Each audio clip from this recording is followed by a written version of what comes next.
Well,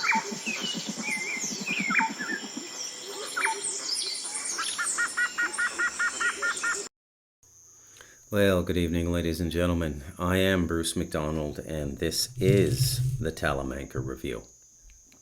And it is Monday, the 18th of August. Holy cow, time is flying at 6:47 p.m.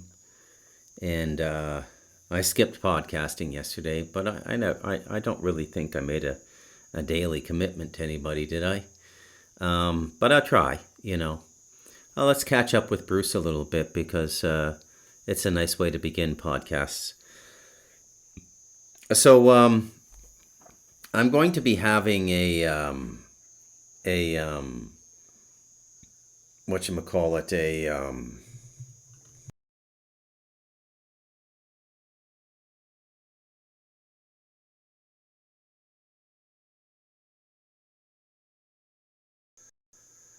Sorry about that. Yeah, just lost my mic there for a sec. My fault. I turned it off by accident. I'm going to be having a little trip to Medellin, Colombia on depart August 31st and come back September 10th. Taking my wife with me, and I'm going to get some dental work down there. I think I need a crown on a molar that I cracked about a month ago. And then my wife needs some dental work.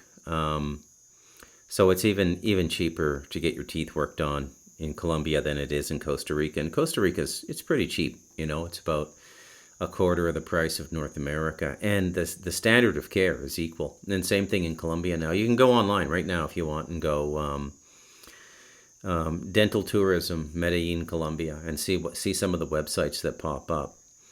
So it's interesting how these emerging economies figure out how to draw money in from abroad, and how overpriced economies end up creating more harm for themselves, right? And maybe there is something to this idea that the market always corrects itself.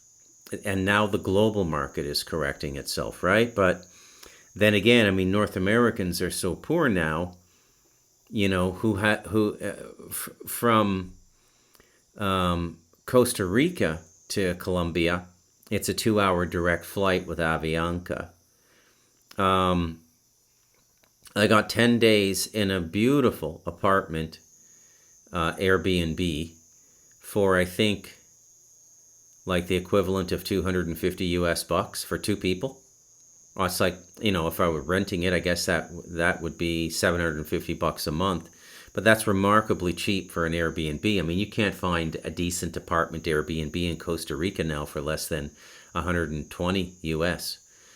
So it's interesting to me, and I like the way my life is unfolding in this global economy, and I realize not everybody can do this, and sometimes, believe it or not, I actually get emails once in a while, not that regularly, from people. In fact, let me even say, take away once in a while. Let me just say, I got an email from a listener one time, and he said that you shouldn't be talking about living abroad all the time the way you do. It's like you're just trying to make those of us who stayed in North America feel bad.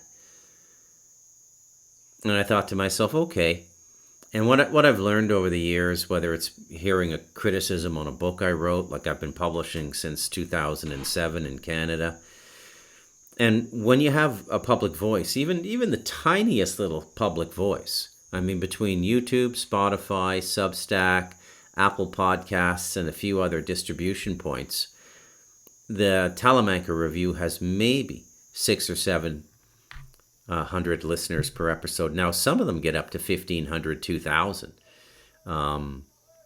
That's in Focus asked me, which one is the most popular. I'm not sure, but I think it's Ironic Mirror. I don't know what it was about that podcast, but people started passing it around. And you never know what podcasts are going to hit, right? It's like throwing a dart, Well, actually, a really good dart player knows exactly where the dart's going to go. Bad metaphor, Bruce. Bad metaphor. But you get what I'm trying to say, right?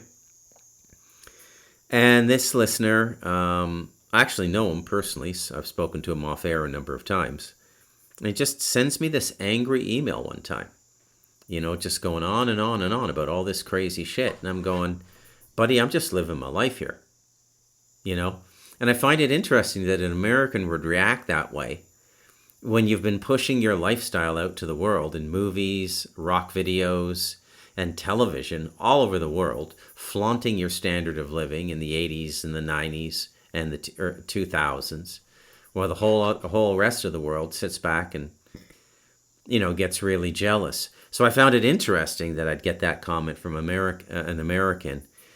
And it definitely, like most things I engage with Americans these days, it reflects a deep lack of self, social self, not spiritual self, but social self. No comprehension of how ironic what he was doing was, right? Don't show us your lifestyle in a foreign. Don't talk about your lifestyle in a foreign country, Bruce, and how you live without property taxes and rent and mortgage. Buddy, I'm podcasting here. You gonna sit down there? Okay, my dog just came in. Because you're just making yourself sound like you got it better than everybody else. It's like you're sticking it to us.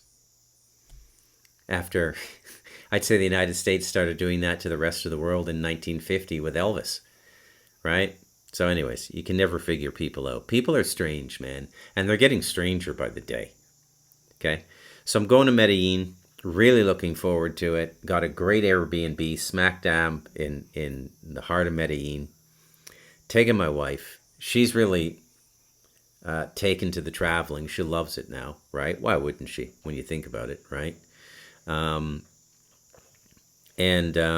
this is only her second trip out of Costa Rica. And so it's going to be a fantastic time. And I'm going to get my teeth worked on. And my wife's going to get her teeth worked on. But if you're in North American now, you're living month to month. It would be hard to save $1,000 for a plane ticket. From Costa Rica, it's only $250 return.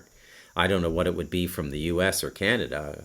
A ticket to Colombia might be $800. But even then, and you get a cheap hotel or an Airbnb, and you just, if you need some crowns or veneers or what do you call them when they put a whole new tooth in, but it's not a tooth. It's called a plug or something like that. It's a replacement tooth. They drill it right up into your jawbone, and that's going to cost you $20,000, $30,000, $40,000 in the U.S. depending on where you are. If you want to get veneers for 20 teeth, and caps or crowns on 3 or 4 teeth, and they're called implants, and 2 or 3 implants.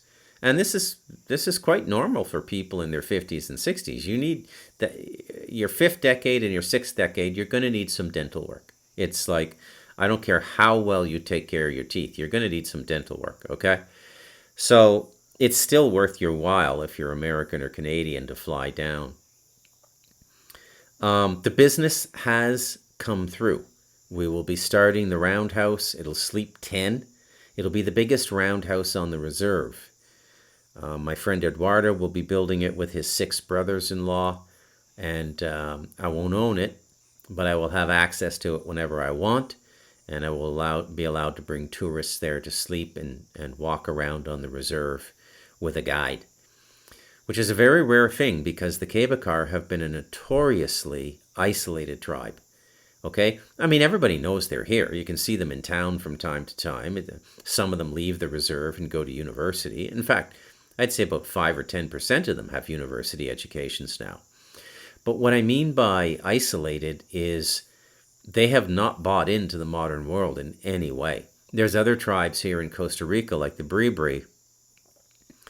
Man, they've taken this tourism thing like a bull by the horns. They're making millions, okay? Organizing day trips by bus to the reserve, selling souvenirs, and staying overnight in these straw huts they build for people.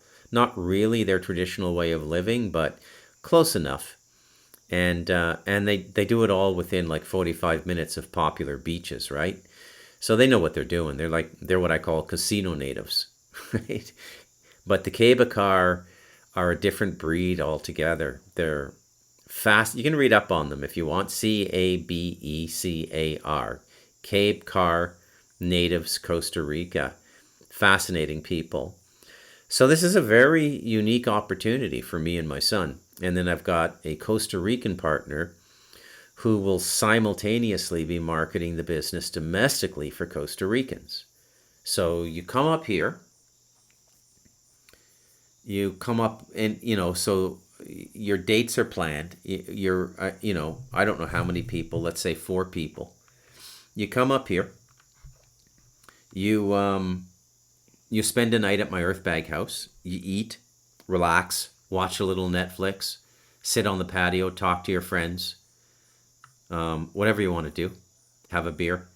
The next morning we get up, we have breakfast, we casually pack our knapsacks, and then we walk about, with a group of tourists, I'd say it would take us 2.5 hours to get to where the house is going to be. And it's straight through the jungle. It's straight through the jungle, man. And it's a wonderful walk.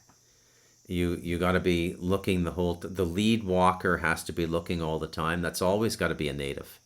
I generally will not go more than 1 kilometer into the jungle without my wife, one of my brothers-in-laws, or a native.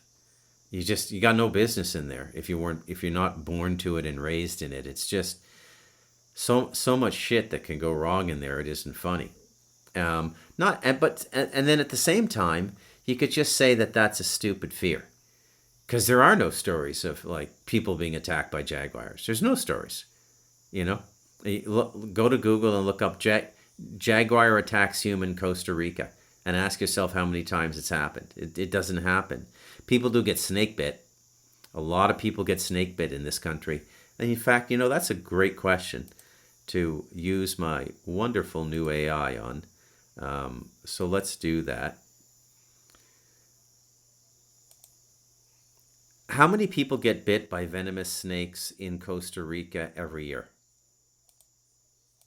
That's going to be interesting. Okay. I'm loving this AI, by the way. It's like a super intelligent Google. In fact, rather than give you search results, it just goes out, does the legwork for you, cuts through the bullshit, and comes in and gives you the answer. Oh my God, an average of 600 to 700 people are bitten by venomous snakes in Costa Rica each year. The majority of these incidents occur in rural and agricultural areas, and most of the victims are farm or plantation workers. Thanks to the country's excellent medical care and locally produced anti-venom, the fatality rate is very low, typically less than 1.5%. So that's like 1 1/3 person for every 100. So that's about 8 people a year, 8 or 9 people a year die by snake bite in Costa Rica. But most of them are in agricultural areas. You got to be really, really careful in the banana plantations, because the banana plantations there's so much dense foliage there that you don't have like a lot of sunlight. It's a little dark, and then again, so is the jungle.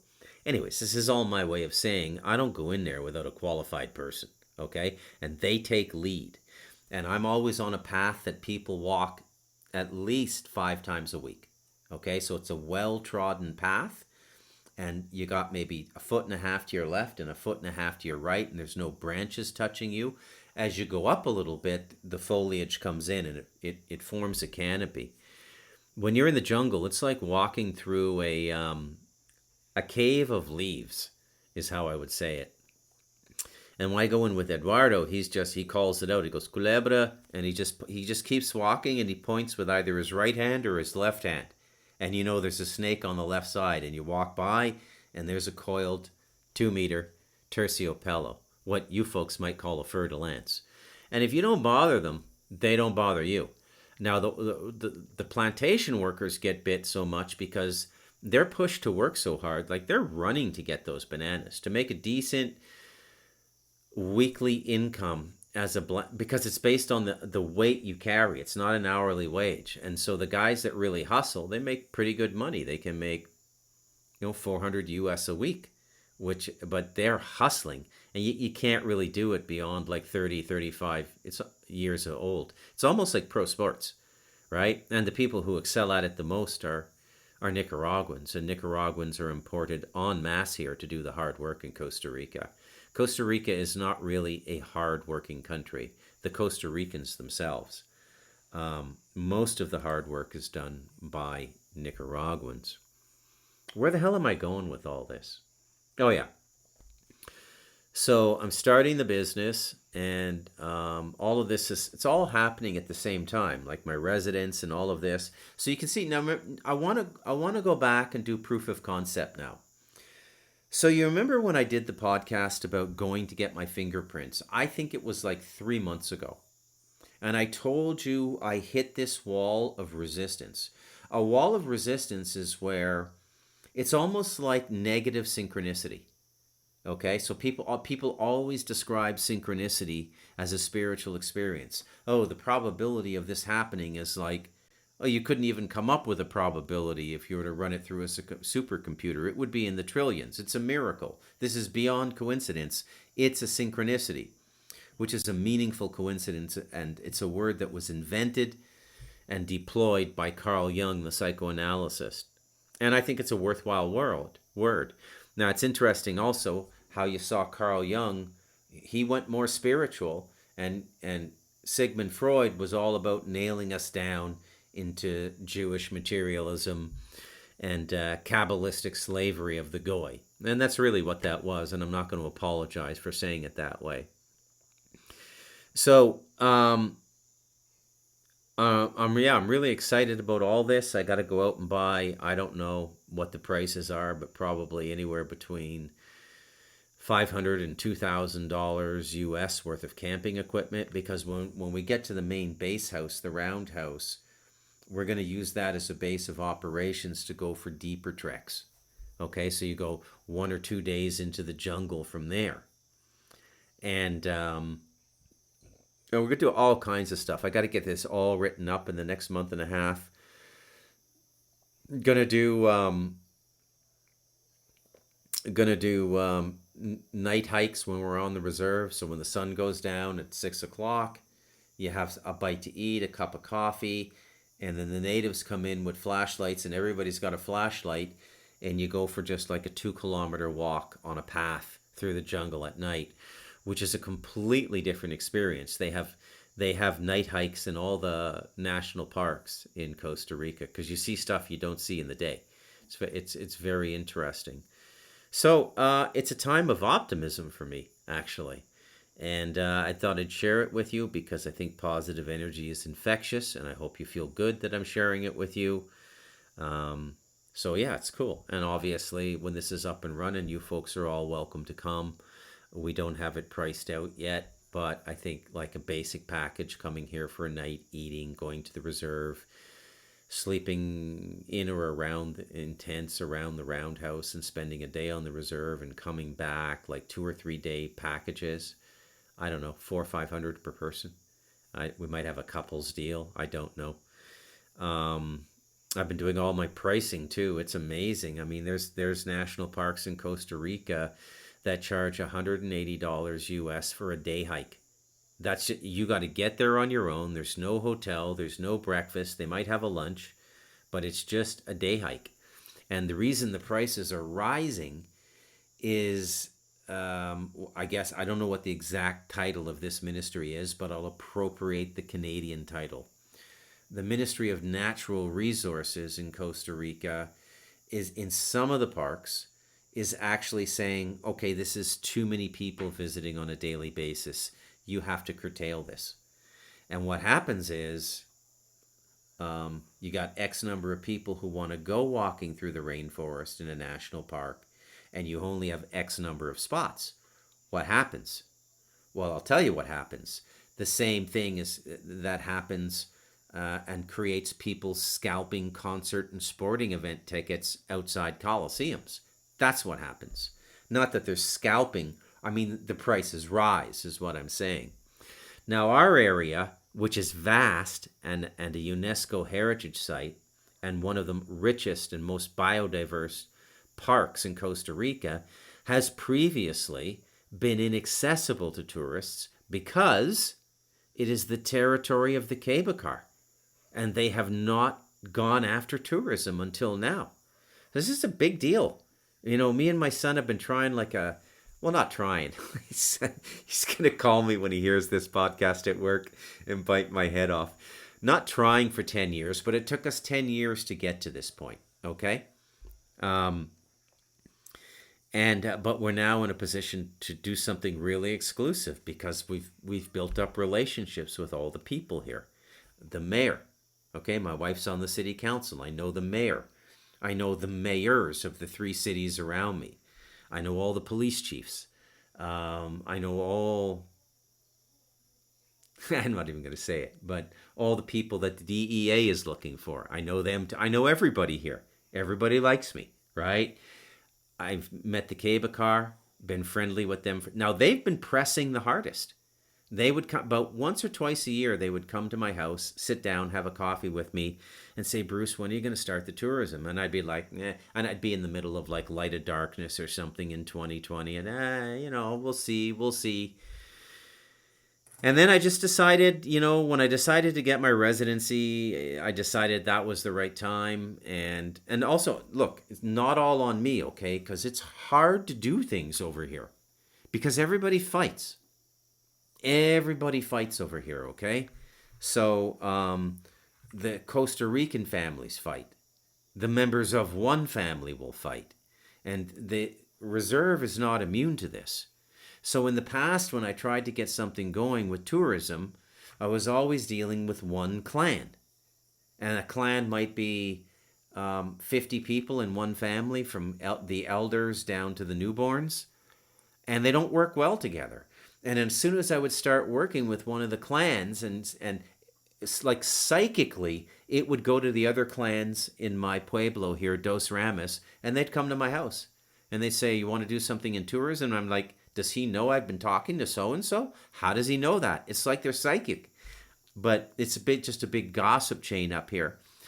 And what made this kick at the can different was one of the natives finally realized what the problem was, which was them fighting, and set up a meeting for me and went with me to that meeting with the whole council. So I had to give my spiel, my presentation in front of like 100 people.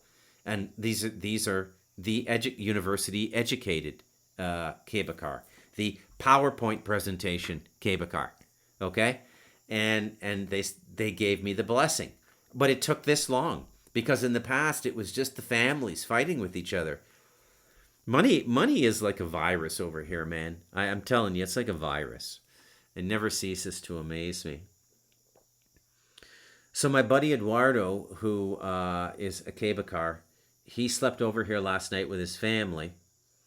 And I had my friend down in town. I took him down the mountain in my Montero, and then my friend took him to San Jose with his wife and his baby daughter, and his 9-year-old son stayed here with me and Rosemary for the day.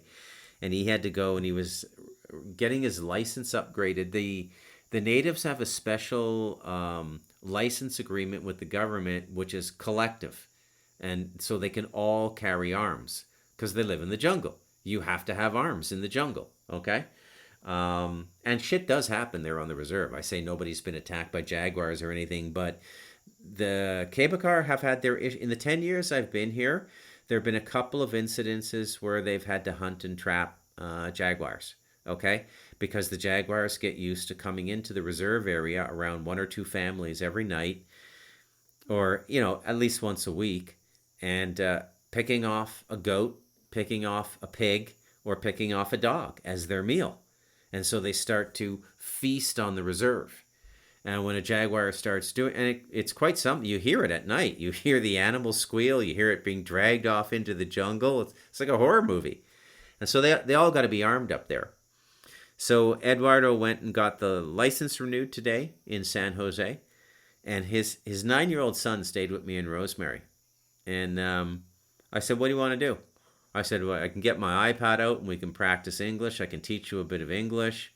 Or you can do this, we can do that." He says, "I want to watch Fabulous. Fabulous are cartoons." I go, "Okay." So I put on Netflix Kids. I let him choose what he wants.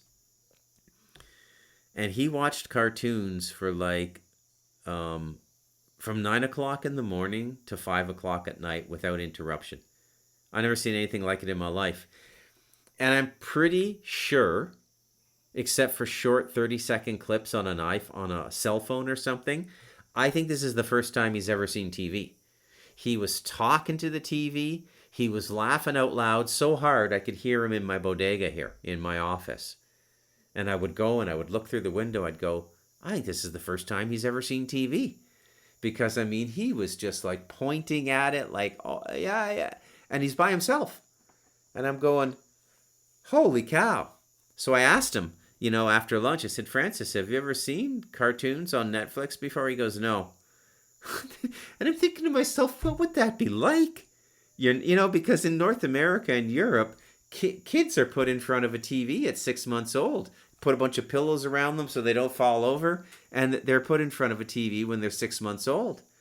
And, I grew up watching Saturday morning cartoons on a TV, Bugs Bunny and stuff like that.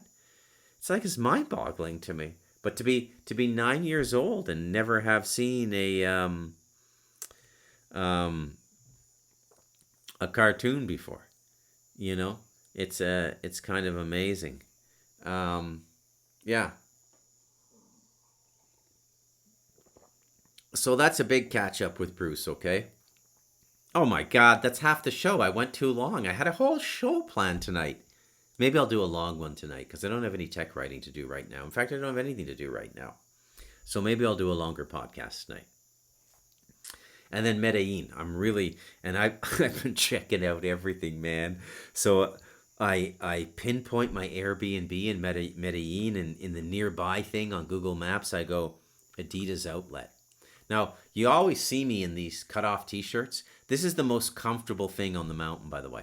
I'm always in $8 flip-flops, 4,000 colones. I buy them at what's called Maxi Pali, which is a division of Costco, by the way, in Latin America. I buy $8 flip-flops, wear them for 3-4 years, and wear them out, buy a new pair. Life is so simple here. I usually wear cargo shorts. You never see me standing up, but I'm always in cargo shorts. And I always have either a V-neck sleeve t-shirt or a cut-off normal t-shirt. And this is like my uniform up here, right? But when I'm not wearing this, when I go to town or when I go to San Jose, I don't think I've ever told you guys this part of me. I'm a tracksuit guy, okay? Like The Sopranos, like Christopher Moltisanti. I love tracksuits. I love Adidas tracksuits. I love Brooks tracksuits. And I love Nike tracksuits, okay? I love tracksuits. If you're in a non-winter environment and Medellin gets down to about 15, 16, 17 degrees Celsius at night, which will be like winter for my wife. But for me, it's like a cool late August, early September day in Canada, right? I throw on my tracksuit, my running shoes, a white t-shirt. And in Latin America, that's like Armani. Okay, that's like you're wearing Dolce & Gabbana. That is like Rico, right? And I love wearing tracksuits because they're so comfortable, man. I don't know why everybody... If I opened a company, I would say tracksuits allowed to be worn to work every day. So I'm on the computer looking for the nearest Nike outlet store, the nearest Levi's outlet store, the nearest Adidas outlet store. So I'm really looking forward to this trip. And then we start the roundhouse as soon as we get back, and they should be able to have it built in, 2 or 3 days. 2 or 3 weeks. And there's going to be about 8 guys working on it. But it's a lot of work. And then once it's built, even by myself, I can go up there anytime and just hang out there and cook there and sleep there. And I want to spend more time with the tribe too, right? That'll be a problem with my wife. Anytime a man leaves his home in Costa Rica and doesn't come home the same day, you have problems with your wife. This isn't like North America, folks. But I love the jungle, and I mean, I'd love to be living in a roundhouse, and for 3-4 nights a month, one night at a time. But inevitably, you get the questions from the wife. You got a girlfriend up there? Those native women, they like gringos. They're not stupid. You gotta. Are you seeing anybody? Does anybody come to your roundhouse when you're there? Tell me who comes to the. And it just goes on and on and on like an interrogation. And the only thing I can say in their defense is I know Latino men, and it's completely justified. And if that's your experience of men, from your father, your brothers, to your own son, you're going to think every man in the world is like that, right? So I let her off the hook, right? But it's really funny to go through all of this stuff. Wow. I have wasted a full 30 minutes really saying nothing here. Okay, hang on. So that's what we call in the podcast business a runaway intro. I just get excited, I'm like a kid. So things are growing, and we're happiest in life when things are growing, right? And, whether it works or not, if it's just a little side business that gets 20, 25 tourists internationally a year, it'll still be fun to do, and but I think if it's marketed well, it'll do a lot better than that. I'm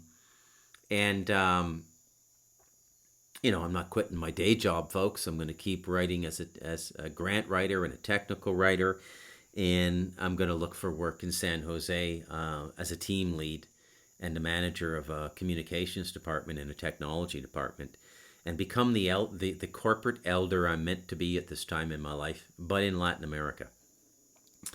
And then the business here and the house here and all maintenance therein, the 14 cats, the 2 dogs and everything. Once the business hits about 40, 50,000 US a year, my son will come over and take it over. Okay. Now we could hit that right out of the gate with a little bit of good marketing, but we'll see what happens. Now today I have a show planned actually, and we're going to get right into it. So first off, this is, again, it's on the baby boomers. But please don't bite my head off. I was web surfing the other day, and a guy who went really big in podcasting, a Canadian gentleman with a PhD in philosophy by the name of Stefan Molyneux. He got deplatformed in 2020 at the beginning of COVID. Never heard anything from him since then. Apparently he kept going on BitChute and Rumble, but now he's back on X, let him back on, and YouTube let him back on, and he popped into my feed. Interesting fellow. I disagree. He's very, he's a crown prince of black box consciousness, but he's mastered black box consciousness. Okay, so black box consciousness is sense mind. You're not picking up anything really intuitively. You have no spiritual experience. I once heard him berate a guy for 30 minutes on his call-in show 6 or 7 years ago, berate the guy for 30 minutes about what a stupid idea it was to take up Buddhist meditation. And he just shat all over meditation. So Molyneux is a black box rationalist. And I want to take a time. So he came to the same conclusion I did about the baby boomers. Okay? Now, it's better to just kind of let him speak for himself, and I'll stop and give you my commentary. So let's get this started. Oh, yeah.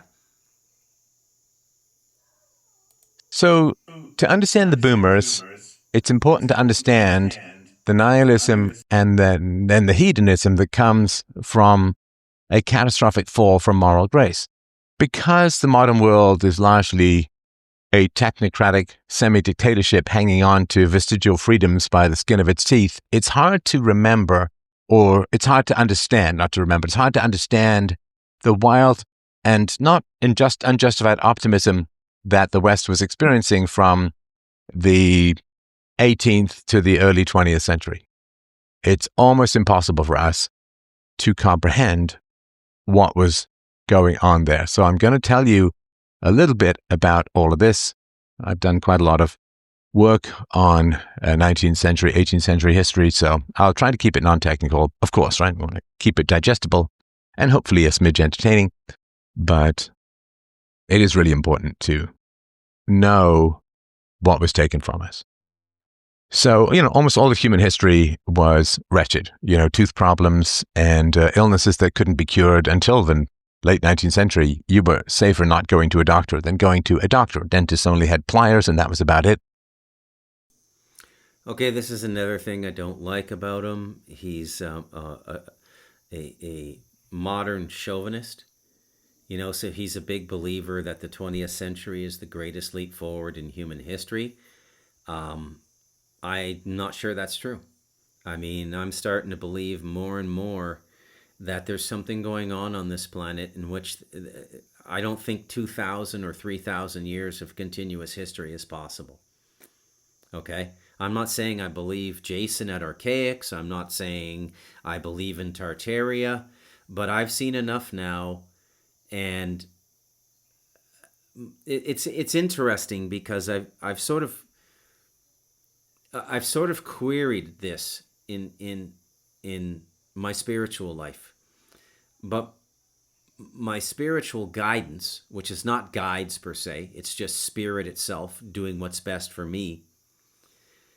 It knowing me, it has basically just said, yeah, there's no real history. Okay? 80-90% of what we call history is complete bunk. Okay? And don't look into it any more than that. It's just an endless rabbit hole, and it will distract from the principle of spiritual concentration, spiritual states of meditation, and advancing yourself and purifying yourself as a human being. And these are the kinds of answers I get when I ask spiritual questions. I won't be denied the answer, but I won't be given a lot of details. And this is, again, another example of what I constantly try to explain on the Talamanca Review, which is the difference between the psychic, the magician, the occultist, the sorcerer, the magi, the warlock, the witch. They force information out through ritual, through development of lower chakras, and they imbalance themselves. Okay, it's like bad diet and putting on 200 pounds, but it's not visible, so they don't really see their imbalance until it's too late. Never good. Don't do it. Now, Jason at Archaics, my friend Larry, who just spent some time here, is a big fan of this guy, and I've listened to him a little bit. He's okay. Again, he's got a problem understanding things multidimensionally. He's a very linear thinker, open-minded, but getting back to Molyneux, Stefan Molyneux, the philosopher. First of all, if you get a philosophy degree, you're fucked for life. There's no escaping it. Okay, and you might be able. It's actually Steve Martin said this as part of his comedy routine in the 70s.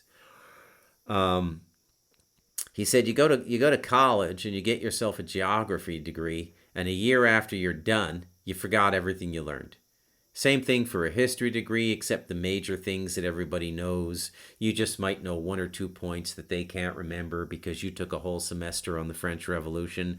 Oh yes, they had to eat they had to eat rodents to keep the armies fed. Did you know that? Oh, how do you know that? I'm a history major. But he says for the most part, when you go to university and you study something, you forget it all within a year or two of graduating. He says you go to university or college, as you say in America, you get a philosophy degree, you remember just enough to fuck you up for the rest of your life. Okay? So philosophy in the Western tradition is essential, and mathematics was a part of it too. Pythagoras was a mathematician, Aristotle, Socrates. They really understood math. They weren't just, one-dimensional in terms of understanding. They were like classically trained men for their time. And of course, this is the beginning of the Greek notion of reason. And reason is the enforcement of the black box. Now, don't bite my head off. I'm not saying we don't get good things from reason. I'm not saying that there aren't times where it's good to be reasonable. It is good to be reasonable sometimes. But reason cannot answer the big questions in life. And philosophy is the proof of it. I dare you. I dare you to read an entire Hegel book, an entire Nietzsche book, an entire Schopenhauer book. You will go fucking nuts. It is so pessimistic, so cynical. There's no light coming into their consciousness. There's no spirituality in these guys. So whereas a spiritual practitioner will try to answer the questions of existence by opening up consciousness, quieting the mind, opening up consciousness, dissolving the self, the egotistical construct, the ego construct, and allowing knowledge, which is naturally present in consciousness, to flow in. This is the spiritual process. But there's no productivity or profit that man has been able to derive from spiritual process except peace and contentment. So philosophy in the West becomes this kind of ham-fisted yoga that's going to, without any breathing, without any posture, without any mantra, without any diet, just through the rigorous process of thinking logically, we're going to tell you what life's about. And they all go fucking nuts. And so I don't know why anybody would get a philosophy degree.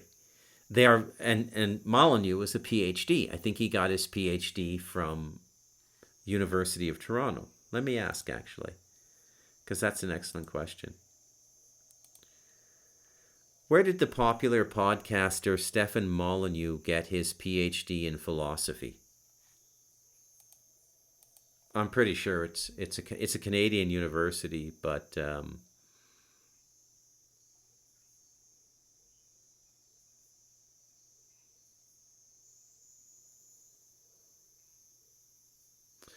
oh, okay. No, he's a bit of a phony, actually. Based on the available information, the popular podcaster Stefan Molyneux does not appear to have a PhD in philosophy. His educational background includes a BA in history from McGill University, which is in Montreal. By the way, that's the university, the medical department that started MK Ultra with Dr. Ewan Cameron, same university. And an MA in history from the University of Toronto, so a master's in history from the University of Toronto. Okay? Now, I don't, first of all, there's no way I'm going to get through everything I had planned tonight in the allotted time. I'm going to go long. This is going to be a long Talamanca review. How do you feel about that? This could go 10 hours because I have a lot of material to get through here. One of the reasons I don't trust history, let me tell you something about human nature, okay? Nobody puts down anything on paper unless it's to record a complaint or an injustice. The first person who picked pen up and put it to paper was fucking miserable. And every single writer, including myself, is operating generally from a position of misery. I'm not a miserable person per se, but you look at what I write about, man. Look at what I put readers through in Stardust Ranch. Look at what I put them through in The Light of Darkness. I dragged them through Pizzagate. I dragged them through Belial, Moloch, and Mammon. I dragged them through all this stuff. Okay? Look at what I put people through in The Devil in Us. Do you think that's the work of a happy person? Okay? I am happy. I'm content. I have a loving family. I had 6 kids over here today. I made pizza for them. T.O. Bruce is number 1. I'm not a miserable person. But when you go to put something down on paper, there's always a darkness there. Nobody ever wrote a book and said, I woke up really happy today. End of story. Look at your news. Huh? When's the last time you read a happy story? Or saw a happy story from your local or national broadcaster, whoever you listen to? You know, every once in a while at the end of the newscast, they'll throw something in like a squirrel water skiing or something, you know, and here's a squirrel water skiing. Yay! It's a happy world, you know. But most of what we observe in the world, and especially what we document, is negative. Okay? It's negative. So if that's the case and you're studying history, you're studying all the negative stuff that was put down on paper. You don't have any idea what it was like to be in the body, to be the living consciousness in 1765 in Wales or Cardiff or what would have been Edinburgh back then. You have no idea how people felt. Okay, I can tell you how people feel today. And you know how I can tell you? By the number of people on antidepressants. Okay, so I'm saying this because I don't think I'm going to go through the whole Molyneux, but Molyneux really plays this up. Like, oh, the modern world is so good. You don't know how bad it was back then. You know, you could get cut, get an infection, and die. They had remedies, even if they weren't antibiotics. Okay? They had remedies, trust me. You can do stuff. You can put little baking soda on a cut, some lemon, and rub it in. You're not going to get infected. Okay? They had homeopathy. They had naturopathy.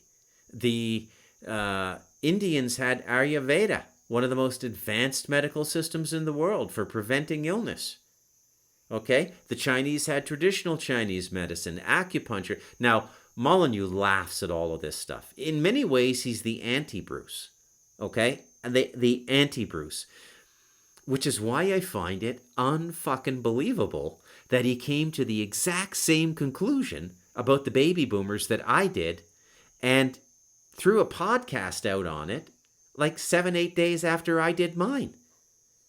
And I just find it very interesting. So I'm going to stop and do this commentary from time to time. I'll try not to overdo it, okay? Let's get back to Stefan now. And people had ailments and allergies and illnesses that they could do almost nothing about. No antibiotics. One simple cut could get you infected, and you could die, relatively easily. Children died all over the place in childbirth, and people regularly went through wars, famines, plagues, pestilences of just about every kind. And it was uncomfortable. It was wretched. The sort of mind-body dichotomy where the mind and the soul are yearning to break free from the prison of the failing flesh. Well, that occurred. I mean, no glasses. You get older and you can't see very well, and there are no glasses. Like even things as simple as that. Soap was rare throughout most of human history. Bathing was rare throughout most of human history. People had constant skin infections, and you'd get your cysts that would get infected and would erupt and painful, and then you could get infection from that. I mean, honestly, just certainly by modern standards, this is why it's kind of tough to hear people complain about the modern world. While I understand it, and of course I will share in it from time to time, for the most part, it's almost infinitely better than it was. Now, starting in the 17th, 18th centuries, there was an advancement in property rights in land ownership to the point where the most productive people started to be able to buy the most productive land. Or, if it wasn't very productive, there are some people who just have these weird skills, right? They just have these weird skills. And it's almost impossible to replicate, and twisty bits of land, which was almost impossible to plow efficiently and so on. I mean, they were kicked. I'm going to just jump ahead 3 and 4 minutes at a time because it's a 41-minute podcast, and I don't want to do it all because I'm going to talk so much myself, but I'll let you get general ideas, and then we'll just do a recap of what he's saying, okay? But just go back to the very beginning of the podcast. Remember what he said. I was going to stop, but it was only 22 seconds in. And he described the baby boomers as a complete and total a moral pandemic and a generation beset by moral vacuity and hedonism and nihilism. And I agree completely.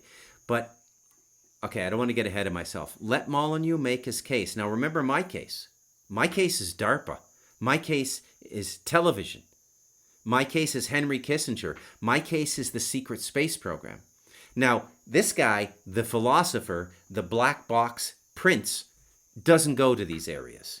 Does not go to these areas. Ironically, he was deplatformed from YouTube and X and a number of platforms in 2020 for what they call conspiracy theories in the summation that Gemini AI gave me when I was researching before the show. But the conspiracy theories he was conscripted to were science-based race theory, which you can't, and he's technically right, but you can't do that in the 21st century. You can't do it. And I actually kind of agree with public policy in this regard, because we have to begin with the idea or the concept that everybody has equal opportunity. We all know it's not true. But for civility and social order, we have to maintain the pretense. Well, Stefan got a little tired, a little bored of doing that, and started giving a lot of race statistics on his program. Okay? And the big conspiracy theory he was cited for, which I pat him on the back for having the courage to talk about, is white genocide. He became a big voice in white genocide. He called it out for what it is, which is why they deplatformed him. Okay? And why I respect him, even though he's anti-Bruce. Okay? Let's get back to this. Picked off their land, their ancestral hereditary, tied to it like livestock serf land. In 1815 to the start of the First World War in 1914, you had in Western Europe a century of relative peace, of relative massive increases in prosperity, and so on. Massive increases in engineering, advancements in science, in medicine, in astronomy, physics, biology. This was the century, of course. 19th century produced the theory of evolution by Darwin. And the progress in the West was staggering. And it was the age of reason. It was the age of science. It was the age of progress. And, one of the big problems was that Europeans, both through imperialism and Christian charity, tried to spread these ideas and these opportunities across the world, which was a bad idea as a whole. But the progress was staggering. It was sunlight finally getting through the clouds of endless human. So we got to give him his due there. Nobody progressed more rapidly than the West. So when he says the 17th century, that's the 1600s, right? So we're in the 21st century now, but we say 2025, not 2125. So when you hear 18th century, it's the 1700s. Now, coincidentally, the 18th century, the 1700s, is called the century of philosophy. That's when all the bedrock Western philosophy started coming out, the early German philosophers. Now, really what happened, I'm just going to make this very simple, okay? The Kabbalists were loosed. Now, the Kabbalah has a lot of very interesting information. It has a lot of information that is kind of material, but not material at the same time. It's almost like right where matter meets the ether, okay? Low astral. And they had a unique way of looking at reality. And the thinking was, now if you look at it through the lens of the rationalist, the thinking was that the Vatican had been holding Europe back. And once they were taken out by Martin Luther and the commencement of the Protestant movement with Lutheranism in Germany, and the Presbyterian Church in Scotland was the other simultaneous eruption of Protestantism. And you've go back to a podcast I did a few podcasts back, and I ended up publishing an AI-based essay on Shakespeare and religion, and it turns out that Shakespeare was writing all through the war between Anglicanism and Catholicism, but Anglicanism had already come to dominate because it had the force of law. So Catholics were beginning to become persecuted in Europe. In Britain. And of course, now you understand the Irish plight so much, because the Irish are very attached to Catholicism. For what reason, I can't tell you. It's mind-boggling, but it explains a lot. Now, there were a lot of scientific discoveries, but a lot of it was really low-hanging fruit, right? Because it is true that the Vatican had been holding everybody back. Massively holding everybody back. Okay? It was like a caliphate under the Vatican. There were things you weren't allowed to study. There was no freedom of exploration, no freedom of thought. Now, Fast forward to where we are now, you could say we've gone too far in the other direction, but that's another debate, okay? And the interesting thing to note is that anybody making the case for object rationality, the black box virtue, now, as Molyneux does, they now have to go to the past to make their case. Just like the Chinese had to go to the past in their soap operas to make them feel good about themselves. Because there's not much evidence in the present. Now, Molyneux is good enough to admit that. He admits that the free capital system that emerged in the 17th and 18th century, he talked about productive farmers getting productive land and quadrupling and in some instances increasing the food supply on those acres by 10 times because they were more productive farmers. Okay? And that's an interesting thing.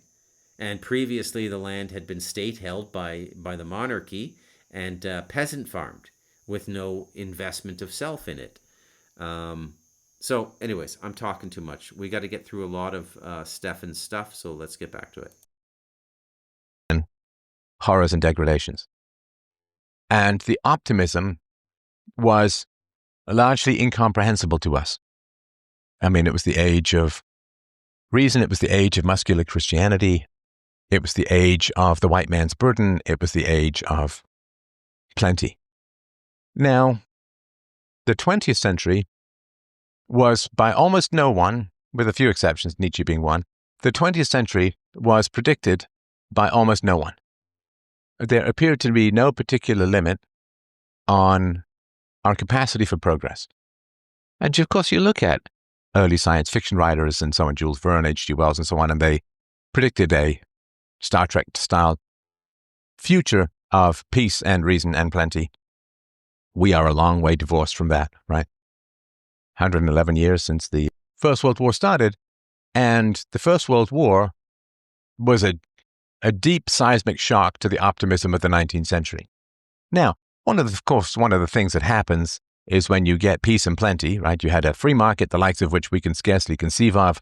We had taxes that were virtually non-existent by modern standards. We have freedom of speech, absent, of course, when Lincoln muzzled the newspapers and imprisoned journalists. But we had, certainly in America, I mean, it's the we, right? America had incredible freedom, incredible progress.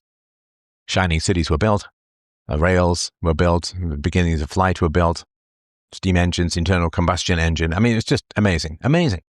I finally figured out that blood circulates through the body, pumped by the heart. So the First World War was a shock. And what happens, of course, I'm sure you've known this, and I've done this myself too. Like I'm losing weight, and I'm like, oh, I've lost 5 pounds. I guess I can relax a little. And I think you really can't, because you got to just keep going until you get to your set weight, and then just stay with those habits, right? Or, I'll not eat sugar, right? Oh, I shouldn't eat sugar, shouldn't I? Go to the dentist, and it's like, wow, your teeth are really clean. Oh, maybe I can have a little sugar. Like you get lazy, or you get inattentive when you have success. And after 100 years without major wars in Western Europe, the young men were eager for war because they'd read the tales of it in the past. And, the war started and everyone was like rushing to sign up because, boy, they were just terrified it'd be over by Christmas and they'd miss out on the great adventure. And war had been transmitted through paintings and language and books, right, rather than vivid lived experience. So it's hard to understand what the First World War did to the West. It's supposed to be a localized minor conflict over in a month or 2 or 3 maybe, and it turned into a 4+ year appalling slugfest, which destroyed the currencies and the 19th century economies of the West. 10 million dead, millions and millions more wounded, both physically and psychologically. The term shell shock came into being because war had lasted for so long and under such helpless conditions that people were driven mad. They were insane. They were driven insane by the war. You have the rise of feminism because there are so few men left that were. So just briefly, Molyneux, being a black box rationalist, accepts historical interpretation for why World War I and World War II happened. There is no conspiratorial thinking on his part, although he does admit that the war destroyed the banks, which I find very interesting. I, of course, think that World War I and World War II were designed, deployed, and executed. And it's clearly evident to anybody who wants to understand it, okay? Clearly evident. especially World War II. Countless examples of Hitler trying to make peace with Churchill. Churchill drove the war, and Churchill owed a bunch of Jewish lenders in London a lot of money. Again, okay, so money was a kind of money was a kind of what would you call it? Or another form of leverage, right? I don't think they had bankruptcy back then. I don't want to look it up. I don't want to break my rhythm on this podcast. But I don't think they had bankruptcy back then. Okay? So, I mean, Churchill owed a lot of money. But, I mean, if you look at World War I and World War II really closely, the official history is extremely specious. And especially World War II. And I will mention one other book. I can't remember the exact title of it. It's just called Versailles. And it's by a Canadian historian named Margaret McMillan, I believe her name is. Because you might want to get this in EPUB, because if you want to read a little bit of history. Who wrote the historical treatise on Versailles? I believe it's a Canadian history professor. Yeah, so I think that is Margaret McMillan. Let me see how good my memory is. You know, when you get up around 60 years old. No. Who wrote the history book Versailles? That don't make no sense. Hold on a second. I'm having a hard time here, folks.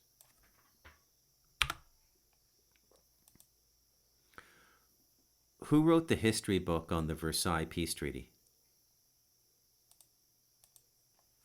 Let's see if we can get. I won't dawdle. I promise. We'll get right through this. Okay. Yeah, Margaret McMillan. Boom, boom, Bruce. You're not entering your dementia years yet.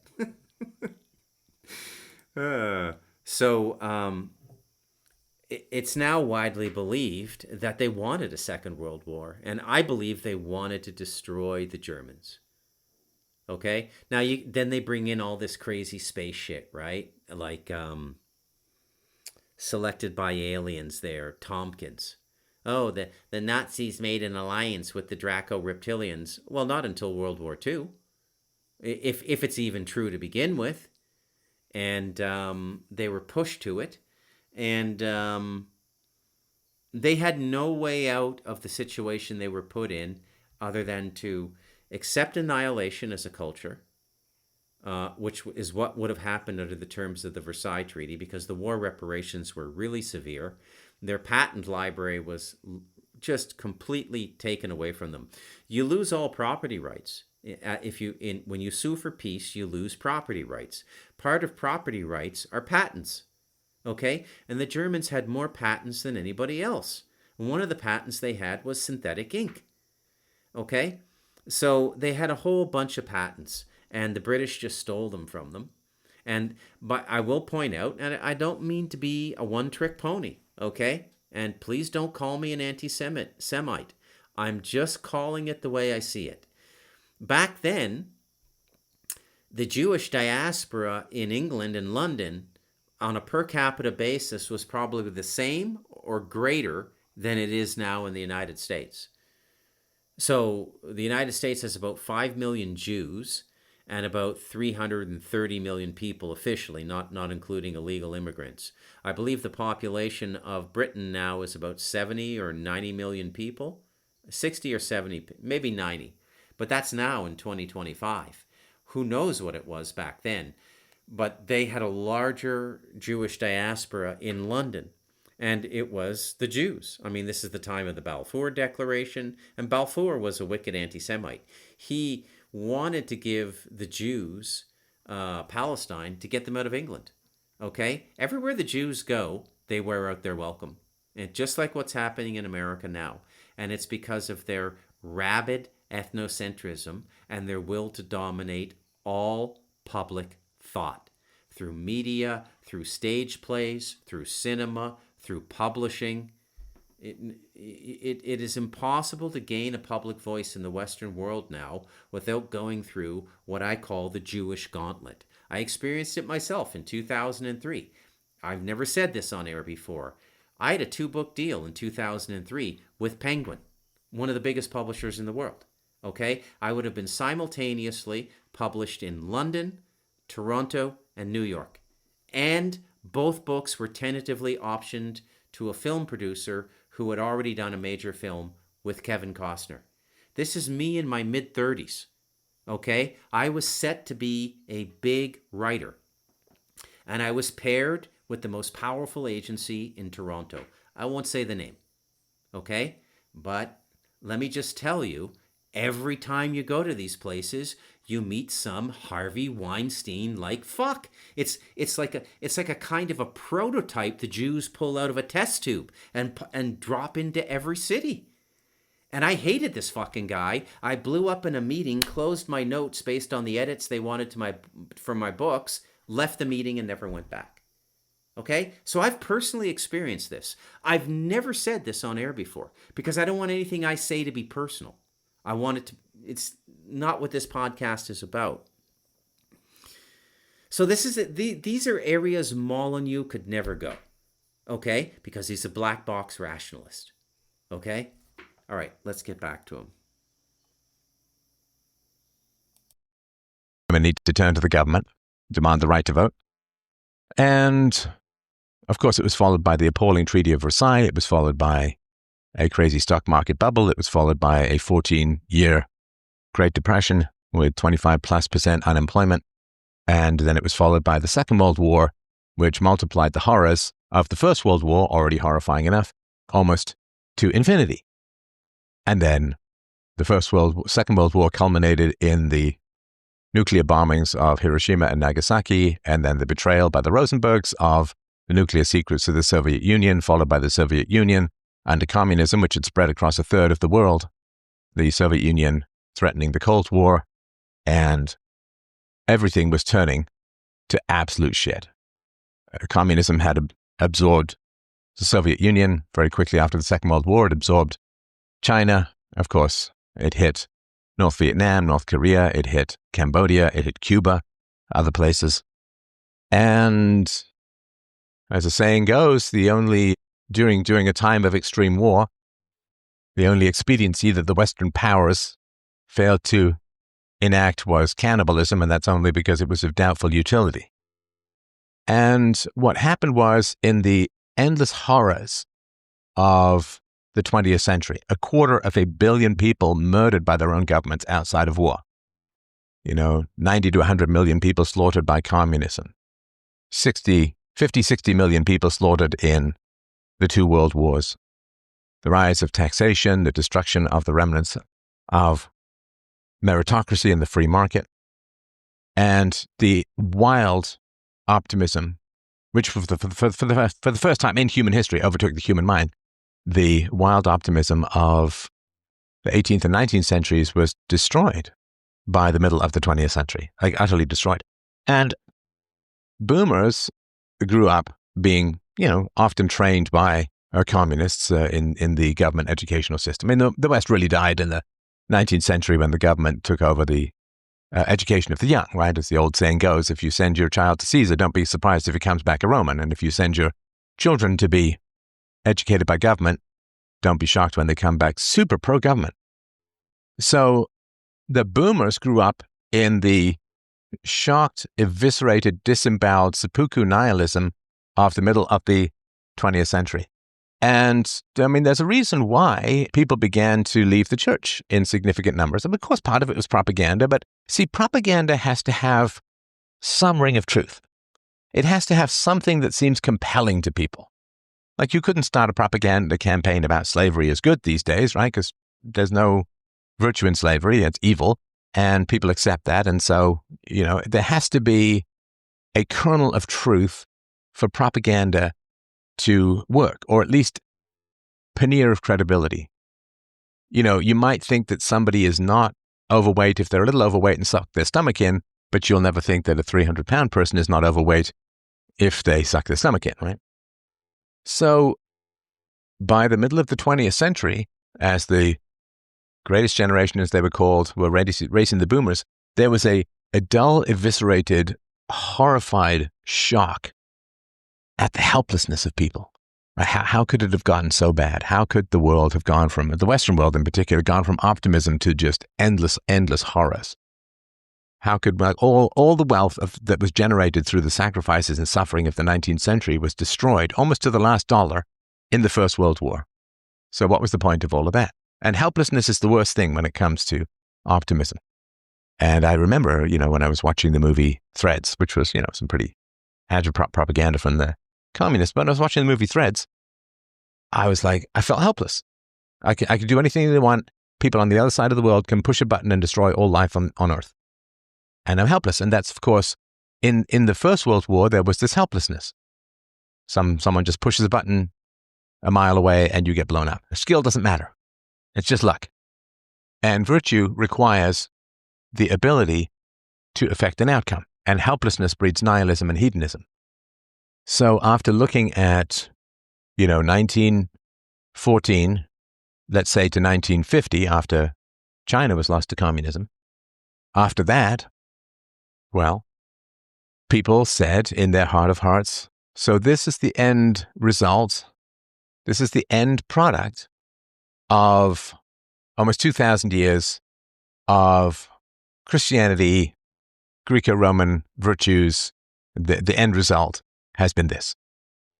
And people fell away from the church because the church had been unable to stop the horrors of the 20th century or identify that they were coming, although again, there were some who did, but it wasn't enough of a movement. And people felt helpless. Personal disasters don't usually breed nihilism because there's almost always something you can do. But universal disasters demoralize everyone, and by demoralize, it doesn't just mean that they feel hopeless and sad. It means that they lose their sense of the efficacy of virtue. Right? It's like a poem I wrote when I was a teenager. It's not the best poem in the world, but it encapsulates a lot of what I mean by this. 2 men in a wood, one bad, one good, are both eaten by wolves. Virtue did not save you in the trenches. I mean, in former conflicts, like let's say some sort of medieval sword fight conflict of the 18th and 19th century, to be utterly shredded and destroyed beyond recovery. Now, this is where the boomers were born into, which was a absolutely catastrophic collapse of moral optimism and a genuine and deep sense that virtue was powerless. Christianity was powerless to achieve and maintain the good. Reason was helpless and powerless to achieve and maintain the good. That morality was pointless. Morality was a fool's game. Morality was... And so the entire moral order of the West collapsed in the 1940s. It collapsed earlier, but its sort of final was in the 1940s. The 2,500-year moral journey of the West to rely on faith, Christianity, and reason to diminish evil and promote good had utterly failed and collapsed. Now, when morality is viewed as a sucker's game, as a fool's game, and morality has no power over evil, and evil has great power over the good, and we can sort of see this happening, right? This is a woke culture is corrupt people enacting power over good people through their very virtues, right? Harnessing their virtues for fairness and equality and so on, and then using it to serve corruption. So when virtue is helpless and morality and reason can do nothing against the predations and all-powerful nature of evil, that evil can start wars, evil can run concentration camps, it can throw people in gulags. Evil, if you look at sort of what the Russian army did to the West towards the end and after the Second World War, it was just a complete, violent, corrupt, for the most part, to a large degree, just a massive rape fest through the population, where in particular German women from the ages of 8 to 80 were raped with pretty much wanton abandon repeatedly. So, which I'm obviously certain happened to my mother based upon hints that she passed over the years, so it's pretty personal to me, for what that's worth. Evil had proven itself triumphant, and nobody knew how to fix it. Nobody knew how to stop it. Nobody knew how to deal with it. How do you fight evil? How do you fight evil? Well, you had Christian nations.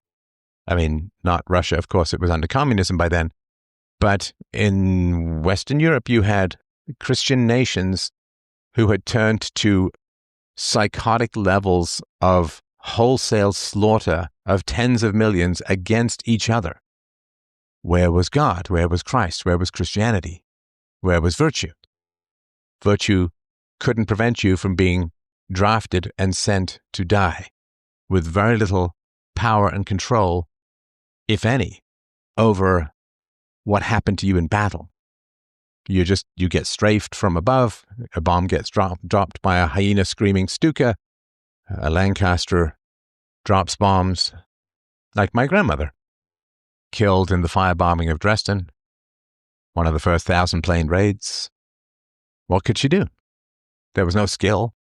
There was no hand of God protecting her. She just ran from place to place. Of virtue vanish. What is left? But hedonism. That's all that's left. Pleasure in the moment. Pleasure for the self. No sense of obligation. No sense of honor, no sense of virtue, no sense of a noble fight to promote goodness and diminish evil. Nope. Evil has won. We might as well have fun. Evil has won. We might as well have fun. That's the ethos of the boomers, which is why it is a peculiar combination of nihilism and hedonism, of compliance and self-gratification. I mean, they'll still talk about virtue and so on, and I get all of that. That's sort of inescapable in the human mind. But they will always let their virtues, quote virtues, be defined by those in power. I mean, the welfare state was hedonism in a way, in a very real way, because it was saying, I will trade property rights and political liberties for, I like to tell the truth, I feel bad when I lie, and I get social benefits from telling the truth. So that's hedonism. It's not principles. And that has been the great legacy of the boomers. But it is not primarily or fundamentally the boomers' fault that they faced the post-war period, post-Second World War period, right? Obviously, it's not their fault that they were born at that time. It is their fault that they did not seek a third way. It is their fault that they did not seek a third way. It is true that all prior moral systems had failed to prevent the disasters of 1914 to 1945. It is true. That was significant and that was important, but it wasn't like everything had been tried. And that's been my mission. Find the third way. Greek reason, Roman republicanism, Christian faith and morality have not stopped evil. Fighting evil doesn't stop evil, like physically fighting it. Violence doesn't stop evil. And Christ, to his internal credit, did talk about this from time to time, but it's never particularly focused on, is that evil should be prevented rather than fought. And how do you prevent evil? Well, you uphold the non-aggression principle to children. All prior moralists have failed to prevent evil or to stop evil, but no prior moralists have fundamentally focused on the extension of moral rules to children and have not talked much, if at all, about the morality of child raising, the moral requirements for parents, right? That has not been tried. To extend universal moral considerations to children has been my mission for 40 years, 20 of them in the public eye. The boomers said all prior moral systems have failed, therefore hedonism is the only good we can get out of life, right? Because we have the choice to do good or feel good. And all the do-goodery had resulted in the Second World War and the Cold War. And so do-goodery doesn't work, feel-goodery is all we have. Because if you can't do good and you can't feel good, what's the point of being around? If you're helpless morally and can't even have fun physically, what's the point? Why get out of bed? Or to put it another way, when you're helpless and cannot enact any moral virtues, nature switches you to our selected behavior, which is hedonism, the pleasure of the body, the pleasure of the moment, and in the long run, we're all dead. And you lose your continuity of civilization and your care for your children, which is why the hedonism of the boomers led to the catastrophic divorce rates of the 70s and 80s, the materialism of the 80s, and that's how it went down. Now, are we to blame the boomers for this? Not for the circumstances. We don't blame anybody for circumstances, but we certainly can blame them for giving up when there was still the most powerful option was still to be considered. Peacefulparenting.com. Love to know what you think. Thanks, everyone. Bye. Okay, so I mean, it's a compelling thesis. But it's black box. Okay, it's absolutely black box. Stefan Molyneux could not factor into his thesis why the UFO narrative begins after World War II. Is that part of it? Maybe he would say hedonism, nihilism, and magical thinking. The term from the woman I described from Harvard who wrote the books against John Mack. I can't remember her name. That's interesting how I remember Margaret Macmillan, but I can't remember her name. There's so many things missing in his thesis, and his data field is so narrow. And it's because he has no intuitive knowledge, because he does not believe in higher consciousness beyond mind. He doesn't know anything about the DARPA programs. He doesn't know what they were doing with television. He doesn't understand what Kissinger was doing between 1945 and his emergence into public life in the late 60s as an academic and a foreign policy commentator. Previously, probably the mastermind behind MJ-12 and the true secret space program. Not this bullshit candy store that Trump created in his 2016 term.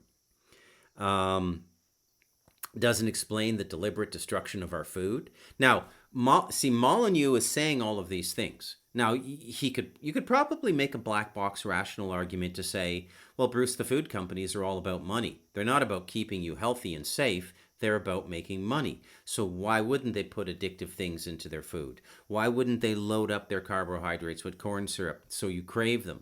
Because if you crave them, you're going to make more money. And in some instances, it's true. This is why they put all the chemical additives into cigarettes to make them much more addictive than tobacco is a naturally addictive product. For example, you can smoke cigars and inhale a little bit, and you could smoke 3-4 small or medium-sized cigars a day, every day, for a month, put them down, and not be bothered by excessive cravings. You smoke a pack of Marlboro Reds every day for 5 days in a row, you're going to have a problem on the 6th day if you decide not to smoke, because they've put all this stuff into the cigarettes. But they did it to everything. To say that this culture that emerged was just the product of nihilism and hedonism, to my sensibilities, is absolutely ridiculous and the product of black box thinking. Okay? Absolutely the product of black box thinking and an inability to think beyond that. We can clearly see a plan afoot, not only since World War II, but before World War II. And then the next question becomes, well, who's behind this plan? I can't honestly answer that question for you. I think we come pretty close in the light of darkness. I would say one of the representative bodies that's extremely pivotal is the Council of 300. Then you got the Club of Rome, and then all these relatively modern institutions like the WEF begins in 1972. Same year, Nixon goes to China. Same year that we get the amendment to the Military Procurement Act. Okay, so that a lot of the DARPA technology goes to the private sector companies under classified clauses, so they can continue to work on it without any congressional oversight because it's in the private sector. And Molyneux misses all of this stuff. He misses feminism as social engineering. He misses the food. He misses the rise of pharmacology. And here's the most important thing that he misses, because he just doesn't understand it. Stefan Molyneux does not understand human beings. When people go through really dark times, generally what follows is spiritual regeneration, not nihilism and hedonism. It's spiritual regeneration. I've spoken to many of you off air. For those of you who don't know, and I'm not quite sure why this is, But I have a number of listeners, a significant number of listeners, who've had serious problems with addiction, which is the depth of nihilism and the depth of hedonism. To be using heroin or to be using a lot of cocaine or to be drinking and smoking weed every day and doing recreational drugs like MDMA on the weekend. That's a complete and total evasion of reality. Molyneux doesn't account for Huxley, and his unbelievable prescience about the feel-good generation coming, and social organizers in that novel talking about deliberately culturing or engineering a society addicted to pleasure.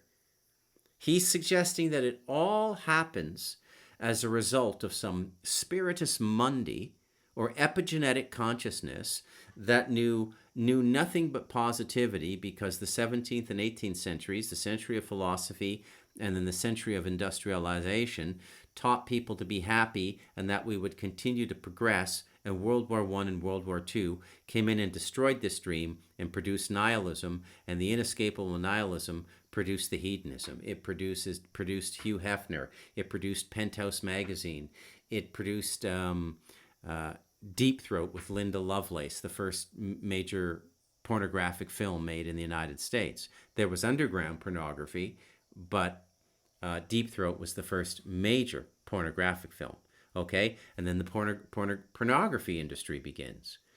And he attributes none of this to deliberate social engineering. And now that we see, and to add insult to injury to his connective incompetence in forming reasonable theories about what's happening on this planet, and specifically in Western culture, he's deplatformed for suggesting whites are being genocided. Does he think this just started in the collegiate program with radical communist lesbian professors saying white men are the problem behind everything? Okay? Because they hate us, because whatever reasons. Who understands the mind of an angry lesbian? I certainly don't. Only an angry lesbian does. And even then hardly, because they have the highest divorce rate of any form of coupling. Did you know that? By far, the highest rate of divorce is lesbian couples, second is heterosexual, and at the bottom are gay couples. And the gay couples, probably because both are men, they understand men, and all of those marriages are open, meaning you can cop a blowjob on the side when you're on a business trip. You meet some cute young guy at a bar, you bring him home, you have a good time. And your gay partner doesn't mind that because he identifies with it and says, yeah, I want the door left open for me to be able to do that as well. The heterosexual marriage is trying to stay monogamous because that's important to women, because it's the only form of resource to raise the family. You could say that's changed now with men and women working, but not really.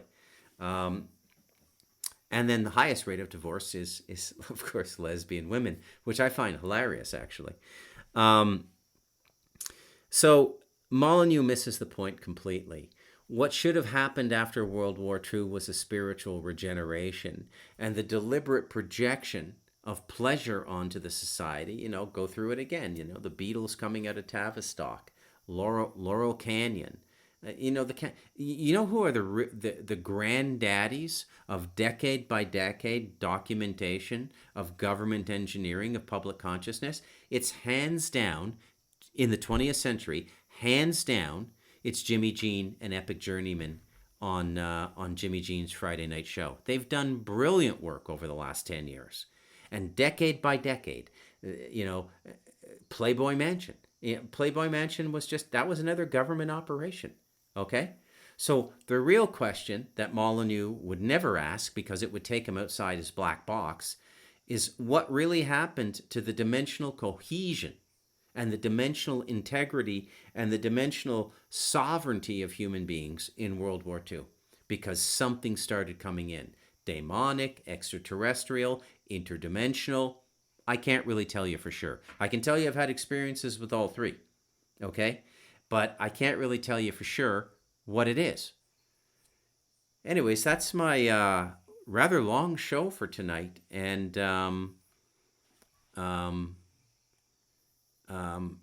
I'm Bruce McDonald, and this has been the Talamanca Review, and I'm going to title this show Nihilism is an Exhausting Thesis.